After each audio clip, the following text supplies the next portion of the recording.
All right, now, I'm going to put up here a passage that comes from your book, and it's on the executive branch of government. Let's make sure we get the title there. And I'm going to use my marker to show you how I could code this, how I could mark it to monitor my comprehension. And what I'm going to do is I'm going to think out loud for you. When I'd be reading it silently, I might be marking the text, but I wouldn't be doing it out loud. But for you, I'm going to do it out loud so you can see what I'm thinking. Okay, so I'm reading silently, but for you, I'm going to read it out loud. The executive branch of government. Well, actually, right now, I'm already kind of stuck because I don't think I remember what the executive branch is, so I'm going to put a question mark there.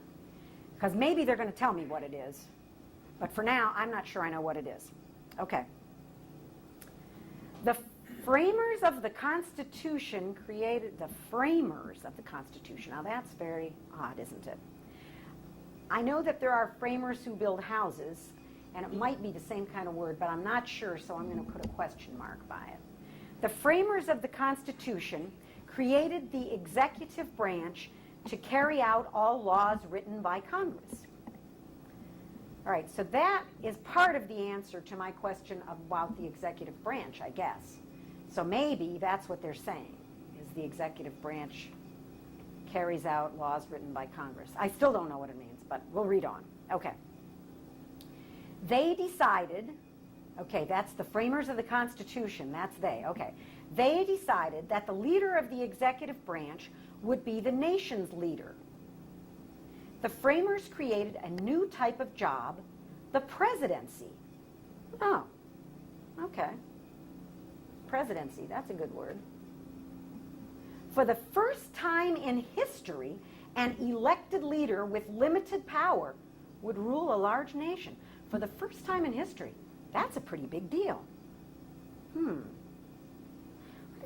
I think that is probably a pretty big deal for the first time in history.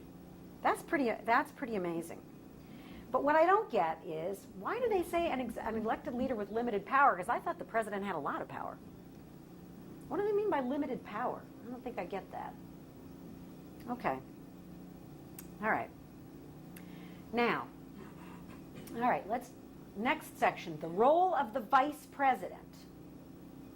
Okay, so we've gone from the executive branch, and we've talked about the presidency. I guess now we're going to talk about the vice president. All right. Let's see here. The role of the vice president. The Constitution also created the job of vice president. There are no requirements to be vice president. There are no requirements to be vice president? So any guy off the street can be vice president? Okay, well, I think that's pretty amazing. That is really surprising. Oops, I put it in the wrong place. Let's put it over here. There are no requirements to be vice president. Goodness sake. All right. The Constitution gives the vice president only 2 powers. Okay, 2 things are coming up. So the first power, I'm going to put a little 1 right there.